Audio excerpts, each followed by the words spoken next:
Hi, this is Dale Shields, pastor of Church of the Redeemer. Thanks for joining us today. And here's my question for you today to think about. When was the last time you befriended someone?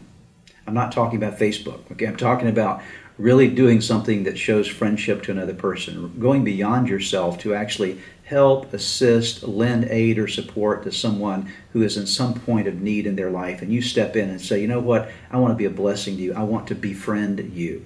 There's a wonderful story in the Bible called the story of the Good Samaritan. You perhaps know the story of how there was a man that was traveling on a journey, and he was beaten up on a pathway and robbed and left by the roadside, and he's all hurting and bleeding and likely unconscious, and there's some religious people that come by and they ignore him and go to the other side of the road, and there's a Samaritan that comes along with this Jewish man, and he reaches the Samaritan, stops and goes over to him, which was quite unusual, the fact that he was Samaritan. Samaritans and Jews did not normally interact with each other at all, but the Samaritan went beyond his barriers, went beyond the norm, and reached out to this man that was hurting and took care of him. He poured in the oil and the wine to his wounds and created an atmosphere of healing. He made sure that he got to a place that he could find some rest and restoration, and even offered to pay the bills for him.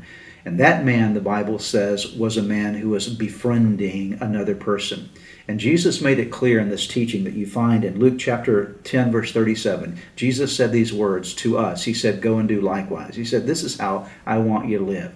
I want you to live your life as a good Samaritan. Live your life as the kind of person that is looking for needs that you can meet. Can't meet every need, but God will send certain needs along your pathway. Make the decision to go and do likewise. Be a good Samaritan. Befriend someone today.